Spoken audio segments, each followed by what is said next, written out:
BioShock 2 — это противоречие, одно сплошное противоречие. Я даже не знаю, как тут подступиться. Это игра, которую фанаты серии либо недолюбливают в сравнении с остальными частями, либо она им нравится больше всех. Она вторична, но при этом лучше, чем оригинальная игра, и одновременно с этим хуже. В общем, она странная, и сейчас я попытаюсь как-то в этом разобраться. Вторую часть делали другие люди. За оригинальную игру и BioShock Infinite вместе с ней были ответственны в первую очередь парни из Irrational Games, на момент выхода первой части называвшиеся 2K Boston, во главе с Кеном Левином, который все это по сути и придумал. Но во второй части он не то вообще не появлялся, не то просто помогал по мелочи, но это ощущается. Ощущается, что это вроде как BioShock, но что-то здесь, черт возьми, не так. И достаточно быстро становится понятно, что именно. В заключении разбора первой части я сказал, что суть игры не в геймплее, а в сюжете, в истории, лоре, атмосфере и вот этих вещах. И акценты в игре были расставлены соответствующим образом. Игровой процесс был средненький, а вся проработка ушла как раз в повествование. Но BioShock 2 переворачивает это на 180 градусов. Здесь заметно улучшенный во многих аспектах геймплей, а вот история не то чтобы ушла на второй план, но она больше не имеет столько веса, сколько в первой части. Что ж, будем играть по этим правилам и начнем с геймплея. Да, в прошлый раз я тоже с него начинал, но давайте как будто этого не было. Итак, в BioShock 2 мы играем уже не за человека, а за большого папочку. Звучит круто? Зная, какие это были мощные громилы в первой части, о да, это очень круто. Однако наш папочка — это не один из тех двух видов, что были в первой части. Это серия Альфа, которые были прототипами, и на них как раз обкатывали и совершенствовали сам концепт больших папочек. Поэтому они не настолько сильные, как те, с которыми мы вступаем в бой. Далеко не такие сильные, я бы даже сказал. Настолько, что убивают вас примерно так же быстро, как и Джека из первой части. А Джек был обычным человеком, ну, почти обычным. Поэтому то, что вы играете за папочку, не ощущается совершенно. Игра пытается делать вид. В углах экрана видна рамка иллюминатора в шлеме, при прыжке вы тяжело и с грохотом приземляетесь, а еще у вас есть бур. Но из-за того, что вас могут быстро прикончить, особых способностей у вас нет, и даже аптечек с плазмидами вы можете нести всего лишь 5, а не 9, как Джек, это не ощущается как тот самый громила. Даже бур, который, казалось бы, просто лучшее оружие для ближнего боя, и тот со своей забавной анимацией и звуком ощущается как игрушечный. Хотя ладно, я немного негативный сейчас. Со временем вам дают использовать дэш с буром, и это одна из лучших частей местной боевой системы. Он просто великолепный. Мгновенный рывок вперед, который позволяет нанести очень много урона своим неприятелям. Кайф. Хотя даже здесь у меня есть придирка. Даже несмотря на то, что этот дэш выполняется через сочетание двух кнопок, он доступен только тогда, когда вы непосредственно используете бур. Если у вас в руках, к примеру, дробовик, то дэш недоступен. Это вынуждает каждый раз переключаться на бур, а с учетом того, что колесо выбора оружия по-прежнему полностью останавливает игру, это ломает темп боя, что не круто. И в целом боевая система осталась почти такой же, как в первой части. Действительно важное изменение здесь одно: теперь вы можете использовать оружие и плазмиды одновременно. Это сильно меняет то, как вы ведете себя в бою и какую тактику вы применяете, и это делает столкновения гораздо более динамичными. Однако в остальном пушки ощущаются почти так же плохо, как в первой части, хотя перезарядка и смена амуниции стали происходить гораздо быстрее, и теперь стволы еще можно использовать как оружие ближнего боя. Управление камерой такое же посредственное, как и там, враги по-прежнему тупо бегут на вас, не обращая внимания на то, что вы с ними делаете, а сложность по-прежнему сбалансирована очень странно. Хотя видов врагов стало на 4 больше, и один из уже имеющихся претерпел изменения. Конкретно сплайсеры-пауки, адаптируя название как могу, ибо локализации по-прежнему нет, которые были и в первой игре. Эти ребята самые быстрые и ловкие, они умеют ползать по потолкам и кидаться в вас крюками. Здесь они стали гораздо более живучими, в них надо натурально всаживать в несколько раз больше патронов, чем во всех остальных, и они стали еще быстрее. Поэтому я рад, что здесь они встречаются не так часто. Остальные виды врагов перекочевали из первой игры во вторую без изменений. Те же самые сплайсеры, за исключением чуваков, которые швырялись гранатами и коктейлями Молотова и их убрали, и те же самые два серийных вида больших папочек. Однако в обоих лагерях есть пополнение. К сплайсерам добавились бруты, огромные накачанные чуваки, которые могут порвать вас как тузик грелку стрелку и выдерживают по целой обойме патронов, а то даже и по 2, и по 3. А еще они быстрые и умеют кидаться большими и тяжелыми предметами. Папочек стало на целых 2 вида больше. Один новый представляет из себя некий гибрид 2 уже имеющихся. Выглядят несколько похожи на тех, что ходят с буром, но при этом предпочитают дальний бой, и для этого у них на плече прикреплен гранатомет, так что с ними надо аккуратно. А второй — это такие же папочки серии Альфа, как и вы, и это особенный вид, потому что это единственные папани, которые атакуют вас сразу же, они ждут, пока вы нападете первыми, и они никогда не сопровождают младших сестренок. Они в основном стреляют вас, и при этом еще быстро двигаются. Это, пожалуй, самый шустрый вид больших папочек, но при этом самый слабый. И четвертый новый вид врага — это старшие сестренки. О, эти гадины. Это настоящий ад. Они появляются только когда вы разберетесь с определенным количеством младших сестренок на уровне, и даже их прибытие — это целое явление. Сначала слышен пронзительный скрежет, который настолько громкий, что даже немного ослепляет главного героя. Он длится где-то секунд 20, и после этого появляется это создание. Бежать бесполезно, оно настигнет вас в любом случае. И когда оно приземлится перед вами, будьте готовы расстаться со всеми своими ресурсами и, скорее всего, умереть. Это самые мощные, быстрые и сильные противники в игре. Даже папочки не являются большой проблемой, если знать, что делать, но вот эти гадюки гораздо серьезнее. Они передвигаются молниеносно, у них тоже есть плазмиды, включая даже телепортацию, они умеют лечиться и они наносят огромное количество урона. Их не так просто победить даже на низком уровне сложности, и помимо их ловкости задачу усложняет тот факт, что кость у них далеко не такая широкая, как у папочек, они куда компактнее, так что попасть по ним еще сложнее. Зато после победы с них можно получить достаточно много ресурсов, включая Адам, который с предыдущей игры никуда не делся и служит для тех же целей – покупка улучшений, плазмидов и тоников. Они, кстати, теперь работают слегка по-другому. Для плазмидов теперь доступно не 6, а 8 слотов и все те же 18 для тоников, но последние теперь общие и не поделены по категориям. Мелочь, но это позволяет не париться о том, что для нового тоника был куплен слот неправильной категории. В остальном все то же самое. Способы получения Адама остались почти теми же. Основная масса вещества получается с младших сестренок, но на сей раз все не так просто. Если в первой игре достаточно было убить большого папочку, который ее сопровождал, а затем либо убить ее, либо спасти, то здесь вопрос стоит немного по-другому. Либо вы убиваете сестренку, либо временно защищаете ее. В последнем случае она указывает вам, где находится ближайший труп, или как они их называют, ангел, с которого можно собрать атом, и каждая сестренка может собрать вещество максимум с 2 человек. Во время того, как она собирает его, на вас бегут толпы сплайсеров, так что приходится защищаться. Лучше всего, если перед началом сбора урожая расставить разные ловушки вокруг себя, что может значительно облегчить жизнь. Каждый опыленный трупик дает некоторое количество адама, и после его получения можно либо пойти ко второму трупику, либо сразу дойти до вентиляционной шахты, по которым сестренки перемещаются по городу, и здесь игра снова спросит вас, что делать: убить сестренку или отпустить ее. Как и в оригинальной игре, первый вариант даст больше адама, но второй более правильный морально, и это снова влияет на концовку. Кстати, дизайн самих сестренок стал куда приятнее, что не может не радовать.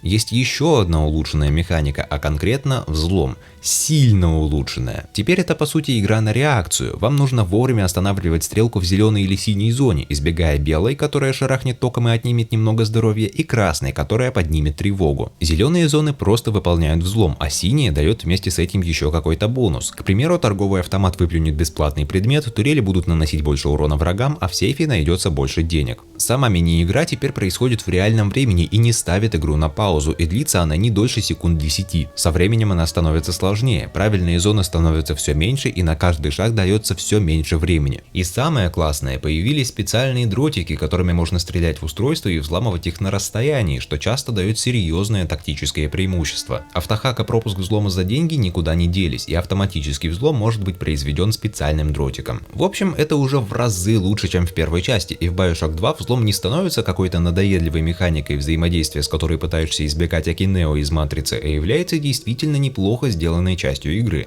Исследование из первой части никуда не делось, локации по-прежнему достаточно разветвленные и содержат потайные комнаты, в которых находятся ресурсы или аудиожурналы, и здесь все осталось на том же неплохом уровне. Из изменений разряда изменили и изменили, во второй части больше нет крафтинга. В прошлой игре это все равно почти не отличалось от обычной закупки в магазине, так что и ладно. А еще в оригинальной Bioshock можно было свободно перемещаться между уровнями, и можно было даже возвращаться на предыдущие. Вообще единственная причина, по которой это в принципе стоило делать, это разобраться сражаться с оставшимися сестренками, но игра более чем нормально проходилась и без этого, и лично у меня за 2 прохождения на 2 разных уровнях сложности ни разу не возникло желания вернуться обратно. Во второй же части путь ведет настолько вперед, и вернуться на предыдущий уровень невозможно ни при каких обстоятельствах. Зато в пределах самих уровней бэктрекинга стало заметно больше, и иногда, на мой взгляд, с этим уже немного перебирают. Ну и последнее значительное изменение: на многих уровнях появились секции с перемещением под водой. В смысле, что вы выходите прямо в открытый океан и ходите там ногами по дну. И это своего рода сейфрумы, в которых вы можете перевести дух. В этих секциях на вас никто не нападает, у вас нет возможности использовать оружие или плазмиды, вокруг идиллия, рифы и рыбки. А еще маленькие моллюски, в которых содержится немного адама. Эти секции есть на большей части уровней, они действительно работают как небольшая передышка, и это приятный момент. И в целом геймплей Bioshock 2 можно описать одной фразой: вот так бы сразу. Многие косяки и спорные моменты первой части были исправлены, хотя и не все, и поэтому в целом играется сильно бодрее. Но это все равно слишком похоже на оригинальную игру, потому что значительных изменений почти нет, а следовательно вторично. В разборе первой игры после геймплея я восхищался атмосферой, и я сделал бы то же самое здесь, если бы не одно маленькое но. Место действия в Bioshock 2 то же самое. Тот же самый подводный город Рапча. Да, здесь мы шастаем по другим его районам, но дух здесь тот же самый. Да, он стал еще более разрушенным, ибо действие происходит в 1968 году, спустя 8 лет после событий первой части, и руины выглядят и правда убедительно и даже немного нагоняют ужаса. Но здесь та же архитектура, те же приемы, тот же стиль, тот же саунд-дизайн. Значительная часть атмосферы Bioshock 2 это заслуга оригинальной игры. Вторая часть приносит от себя подтопленные зоны, которые заросли кораллами, да и всеобщее помешательство на новой религии, из-за чего повсюду появились импровизированные алтари и небрежные надписи на стенах. В остальном же мне больше нечего рассказать, все уже было сказано в разборе первой Bioshock. И это не делает атмосферу второй части плохой, ровно наоборот, она все такая же восхитительная, но ключевое слово здесь такая же. Это уже было в первой части, и в отличие от геймплея, здесь изменений толком вообще почти нет. Даже саунд-дизайн остался практически тем же самым, что в общем-то даже логично, со всеми крутыми моментами и косяками из первой игры. Ну ладно, Ambient стал интереснее, и в каких-то моментах можно сказать, что он даже леденит душу. С другой стороны, зачем менять то, что уже работает, тем более, если работает хорошо? Хотя нет, все же одно заметное изменение здесь есть. В первой игре вы большую часть времени были одни, но здесь с вами разговаривают сильно чаще, и это отнимает то чувство одиночества, которое было в первой части. Не то чтобы это было сильно плохо, но это делает игру не такой давящей и психологически пугающей. Но да, атмосфера в Bioshock 2 такая же классная, как и в прошлой игре, но она такая же, а следовательно вторичная. Один момент, в котором Bioshock 2 не вторичная, это сюжет. По своей сути он представляет из себя оригинал, вывернутый наизнанку, а детали напрямую зависят от событий предыдущей игры и лишь дополняют ее. Не настолько, чтобы как-то по-иному взглянуть на первую часть, просто чуть больше предыстории некоторых вещей и явлений. Это происходит в том числе потому, что первой игре не нужен был сиквел, там была в целом законченная история, которая не нуждалась в продолжении. И именно поэтому в предыдущем видео я назвал Bioshock 2 необязательной. Здесь неплохой сюжет, но он далеко не настолько глубок, не настолько цепляет и не приносит особо ничего нового и важного в то, что уже было сказано в первой части. Но я все равно сейчас расскажу о нем поподробнее. Кто боится спойлеров, тайм-код для пропуска на экране. Спойлеры запускаются через 3, 2, 1. Итак, игра начинается в канун нового 1959 года, за считанные дни до того, как в городе Восторг все окончательно полетело коту под хвост. Вступительная катсцена показывает, как главный герой, большой папочка-субъект Дельта, первый успешно связанный с младшей сестренкой папочка, рутинно ходит с ней по городу и забирает Адам. Но вскоре на них нападают сплайсеры, и один из них применяет плазмид, гипнотизирующий его. Здесь выходит женщина по имени София Лэмп, которая говорит, что эта сестренка ее дочь Элеонор, а затем дает ему пистолет и приказывает застрелиться.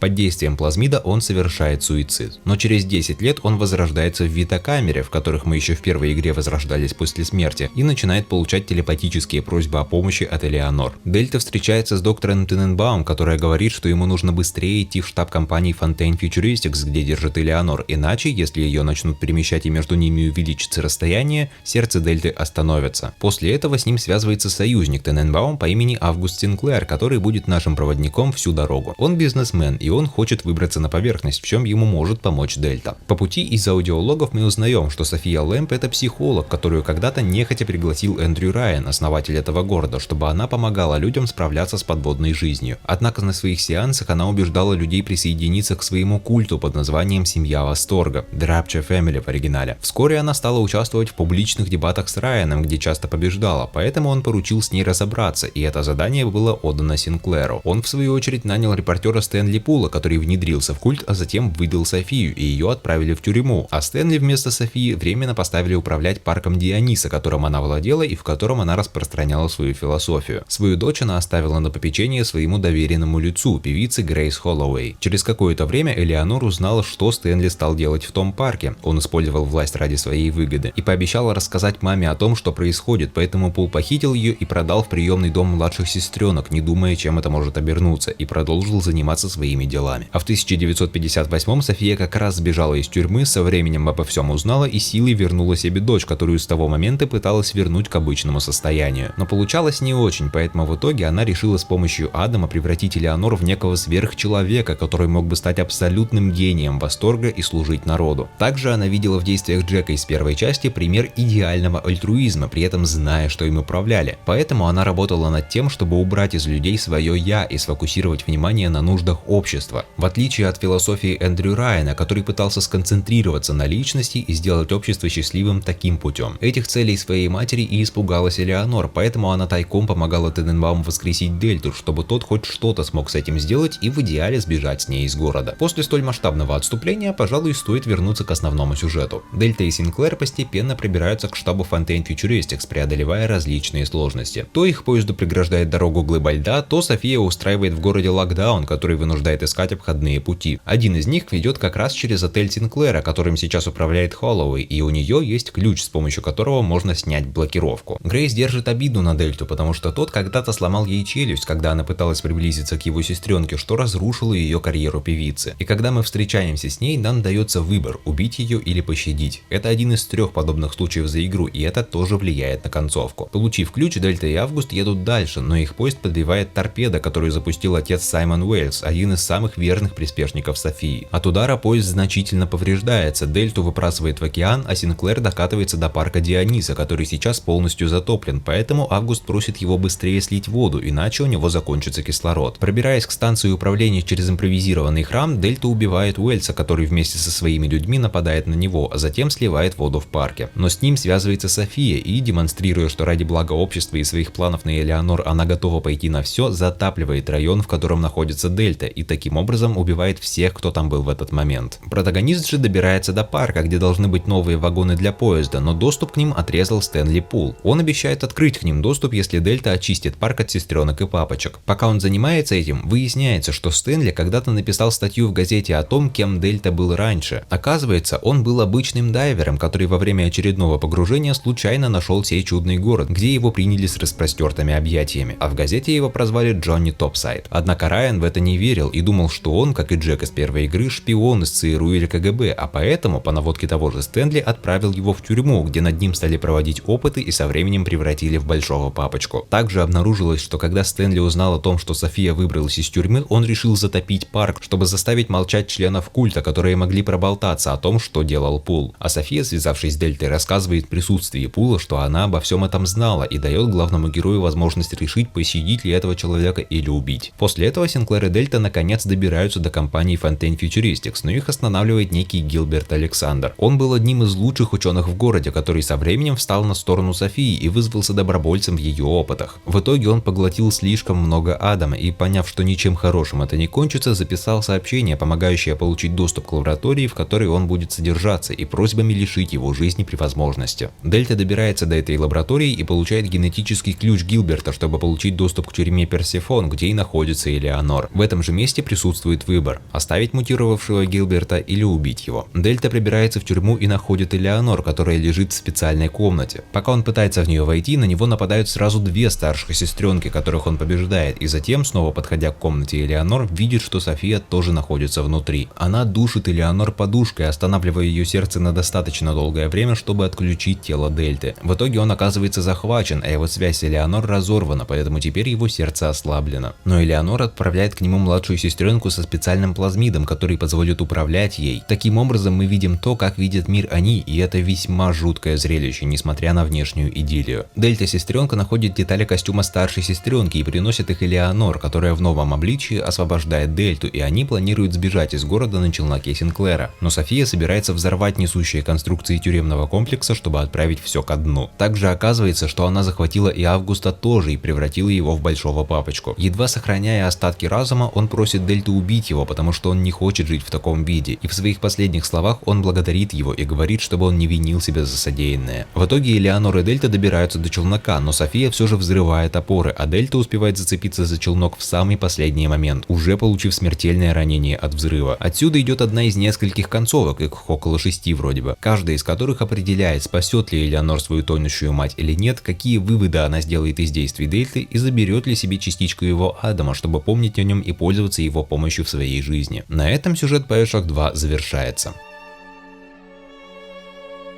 И если честно, мне не то чтобы много есть сказать по поводу этого. Да, сюжет здесь в целом неплохой и интересный, и он все еще лучше, чем большинство игр в жанре шутера от первого лица. Проблема в том, что он не настолько сильный, как в первой части. Здесь нет такого мощного твиста, его здесь вообще нет, если по-честному. Основная сюжетная линия в принципе не настолько закрученная, а персонажи не настолько сложные и многогранные. Они все равно хорошо прописаны, тут проблем нет, но они уже не настолько интересные. Главная антагонистка о своих намерениях заявляет сразу, так что конфликт завязывается на первых минутах и продолжается всю игру. Единственное, что происходит, игра постоянно дает экспозицию персонажа, чтобы он был понятнее и глубже, но развития не происходит, кроме злой стороны, на которую и напирают всю дорогу, что не вызывает особых эмоций. Вам просто все время говорят: вот эта тетя злая, мы ее не любим. Примерно то же самое можно сказать про нашего сайдкика Синклера, только он у нас не злодиус Слей. Это радикально отличается от Эндрю Райана и Атласа из первой части, которые на протяжении всего прохождения раскрывались, у них появлялись какие-то другие стороны, которые позволяли взглянуть на них по-другому, и у обоих персонажей был переломный момент, в который они выдавали что-то такое, чего от них не ожидал. В связи со всем этим история становится предсказуемой, чего нельзя сказать о первой игре. А почему я считаю ее необязательной? Потому что она основывается на событиях оригинальной игры и использует их в своей сюжетной линии, происходящей спустя 8 лет, но при этом она не рассказывает почти ничего, что как-то разъяснило бы или дополнило лор первой части в значительной степени, только какие-то мелкие необязательные детали. У этих двух игр что-то вроде односторонних отношений. Сиквел берет себе что-то от оригинала, поскольку без этого в нем мало смысла, но почти ничего не дает взамен, потому что оригинал, простите за тавтологию, достаточно самодостаточен. И также он не зависит напрямую от событий Bioshock Infinite и ее дополнения Burial at Sea, а связан только через первую часть серии. Без этой игры вселенная более чем может существовать, и она практически ничего не потеряла бы от этого. Не говорю при этом, что сюжет здесь плохой, наоборот, он все еще классный, но не настолько, как в остальных играх серии, и уж точно не настолько важный для трилогии. Хотя и исполнение у него по-прежнему крутое, он все еще интересный, персонажи все еще яркие, пускай и не настолько, озвучка, ну ладно, чуть хуже, но все равно хорошая, а темп повествования соблюден даже лучше, чем в первой игре. Вторая часть на протяжении всего прохождения сохраняет ту неторопливость, которая была свойственна оригиналу, и практически никогда не отклоняется от этого. Практически, потому что концовка снова быстрее, чем вся остальная игра, но на сей раз этот сегмент гораздо короче, что не приносит усталости, и емкость в плане происходящих событий тоже соблюдена более правильно, что в отличие от первой части оставляет чувство завершенности сюжета. Ну и да, это вторая игра из двух, которые я знаю. Первая — это оригинальный Bioshock,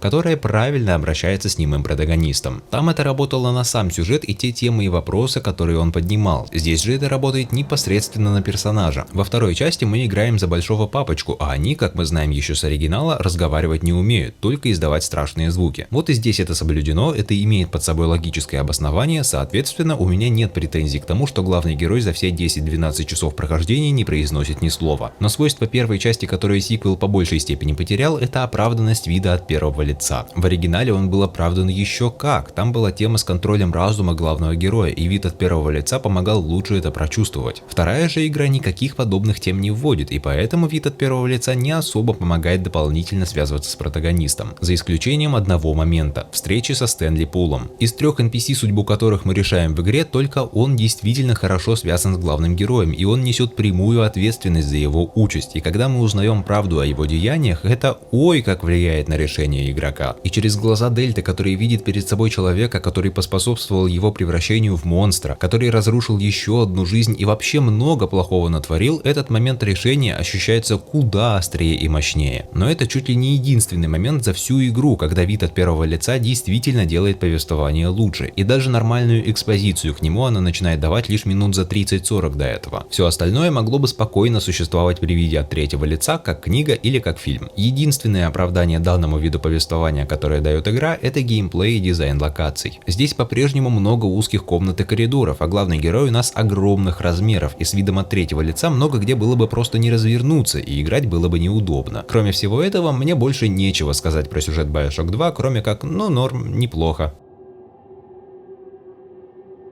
Однако у второй части есть сюжетное дополнение под названием Minerva's Den, и оно, на мой взгляд, куда интереснее. Геймплейно оно практически не отличается от основной игры, вы по-прежнему большой папочка, только уже другой, механики все те же самые, и изменений только новая пушка, новый плазмид и новый вид вражеских больших папочек. Ну ладно, есть еще роботы-пылесосы, которые нужно ломать, потому что в них находятся всякие интересные штуки, а ваши методы взаимодействия с младшими сестренками не влияют на концовку. В остальном все ровно то же самое, и проходится это дополнение часа за 3, и лично у меня оно вызвало куда больше эмоций, чем основная игра. Сейчас опять буду спойлерить, так что еще один тайм-код для пропуска снова оставлю на экране. Что ж, поехали. Все тот же 1968 год, действие происходит параллельно основной игре. Наш главный герой – папочка серии Альфа, субъект Сигма. Он направлялся в район логова Минервы, который является чем-то вроде IT-центра города, в котором также находится центральный суперкомпьютер под названием Мыслитель. Компьютер был создан Чарльзом Милтоном Портером и его коллегой Ридом Уоллом. С Сигмой связываются Портер и Тененбаум, которые просят его достать копию исходного кода Мыслителя, чтобы доставить ее на поверхность и спокойно разработать лечение от зависимости Адамом, в которой погряз весь город. Уолл же пытается им помешать. Потихоньку пробираясь все ближе к самому суперкомпьютеру, выясняется, что Портер и Уолл хотели использовать его по-разному, помимо его главной задачи – управления основными городскими системами. Портер хотел научить его симулировать голос и личность своей жены, погибшей во время Второй мировой войны, а Уолл помешался на каком-то предиктивном уравнении и верил, что Мыслитель может предсказывать по большому счету все что угодно. По пути Портер просит Сигму перепрограммировать сигнальный маячок в батисфере, на который они будут выбираться на поверхность, чтобы их не обнаружила София Лэмп. Сделав это, Сигма добирается до компьютера, и оказывается, что он там не один, Уолл уже тоже там. Также выясняется, что Уолл в своем рвении научить компьютер предсказаниям подставил Портера и сдал его властям, которые отправили его в тюрьму за измену, но тот напоследок оставил компьютеру указание найти способ переместить себя на поверхность, а самого Уолла сделали главным в Минерве, и с тех пор он занимался своим делом. Портер просит Сигму подтвердить свой генетический идентификатор в центральном ядре управления компьютером, но Уолл решил ему помешать и полностью отключил Мыслителя, а затем попытался разобраться с самим Сигмой. Начинается босс-файт, в котором большой папочка побеждает, а затем забирает у Уолла карточку администратора, чтобы заново запустить компьютер и подтвердить свой идентификатор, который оказывается идентичен ID самого Портера. Все это время Портер, который выходил на связь, был лишь симуляцией Мыслителя, а настоящий Чарльз в костюме большого папочки. Тененбаум объясняет, что использование знакомого голоса было единственным способом провести Сигму через все это, и компьютер самостоятельно просчитал, что таким образом сможет добраться до поверхности, а такого от него не ожидали даже сами Портер и Уолл. После этого Портер Сигма проходит через свой личный офис, в котором он оставил много воспоминаний о своей жене, и через него доходит до места, где пришвартована батисфера, в которой его уже ждет Тененбаум. Вместе они добираются до поверхности, и в эпилоге показывается, что она смогла вернуть его в человеческий вид, а сам Портер пришел на могилу жены, извинился за то, что пытался вернуть ее с помощью компьютера и смог наконец отпустить ее.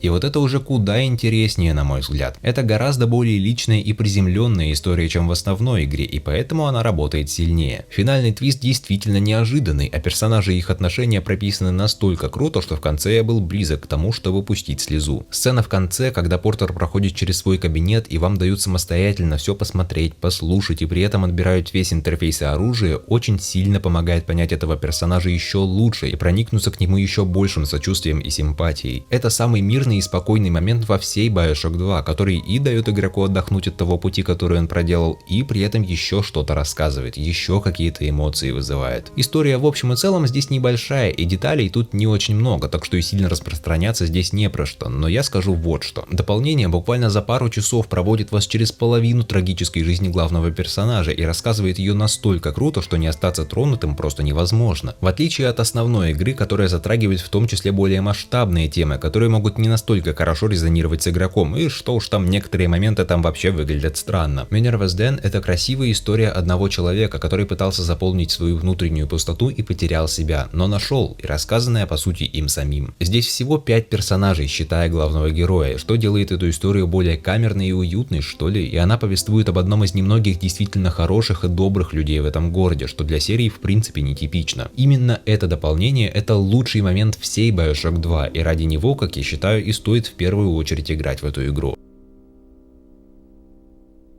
И от всего этого мы переходим к технике, тем более, что тут есть что сказать. С веселыми техническими неполадками я столкнулся буквально сразу же, как только начал записывать свое второе прохождение для этого видео. А именно, игра отказалась сохраняться. Вообще. Говорила, что недостаточно места на диске, хотя на PS4 было свободно 120 гигабайт. Не работали ни ручные сохранения, ни автоматические, которые, кстати, все так же срабатывают только в начале уровней. Оказалось, что поскольку первая и вторая части на PS4 и вроде как Xbox One существуют как одно приложение, то и сейвы у них хранятся в одном месте. И решение проблемы оказалось простым, надо было удалить некоторые сохранения первой части через системные настройки, и тогда все заработало. Вот только на PlayStation для того, чтобы зайти в это меню, нужно закрыть все приложения, поэтому я начинал проходить игру 3 раза за вечер. А еще я выяснил, что некоторые проблемы с сохранениями существуют и на компах. Также в Steam чуть ли не половина отзывов негативные, потому что люди в них массово жалуются на то, что игра постоянно вылетает или зависает. И я с этим тоже столкнулся, когда записывал второе прохождение. В один момент игра просто зависла, хотя звук продолжил идти. Управление все такое же неудобное, как и в первой части, и хотя здесь все же можно изменить раскладку, все без исключения предложенные варианты еще хуже, чем тот, что стоит по умолчанию. Так что прыгаем мы все равно на неправильную кнопку, лечение переместилось на крестовину, а плазмиды перезаряжаются теперь только через колесо выбора оружия или плазмидов. В магазинах почему-то сломаны шрифты на кнопках подтверждения и отмены.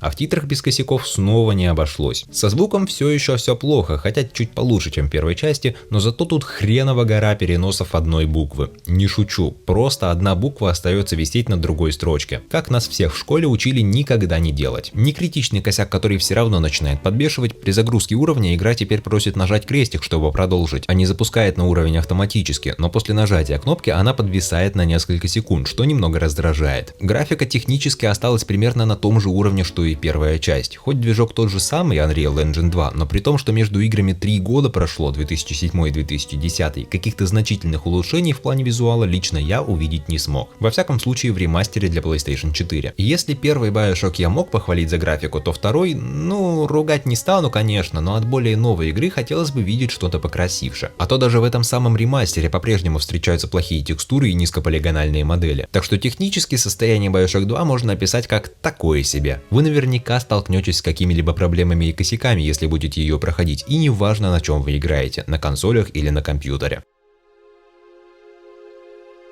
И я все еще в смятении и не до конца понимаю, какой вывод мне из этого делать. С одной стороны, Bioshock 2 лучше первой части как игра, но при этом у нее вторичный геймплей и атмосфера, а сюжет не настолько хорош, как в оригинале. Да и вселенная может прожить без этой игры. Но дополнение настолько классное, что я бы чисто ради него игру взял. Но технических проблем куча. Столько вопросов и никаких ответов. Так и хочется спросить, что это было. При этом я не хочу сказать, что это плохая игра или даже какая-то средняя. Вообще нет. Она хорошая, но тот момент, что она исправляет проблемы оригинала ценой его сильных сторон, меня очень смущает, и я все еще не до конца понимаю, как мне к этой игре относиться, хотя скорее она мне все же нравится. И я прекрасно понимаю сообщество фанатов серии, которое в вопросе второй части тоже поделилось пополам. Как игра, это ровно то, чем должен был быть первый Bioshock, и с таким геймплеем та игра была бы еще более фантастической. Но сюжетно это, пожалуй, самое слабое произведение во всей серии. Это все равно в разы интереснее, чем большинство других шутеров от первого лица, но до уровня первой части части и Infinite она явно не дотягивает. Получилось ли так потому, что над игрой работали другие люди, а создатель серии почти не имеет к ней отношения? Более чем возможно. Но здесь важен все же сам результат, а не то, как он был достигнут, и он вышел спорный. BioShock 2 это хороший пример ненужного сиквела, который пытается расширить и углубить то, что в этом не нуждается, а потому наносит этим вред себе же. Но вот Infinite это уже совсем другая история,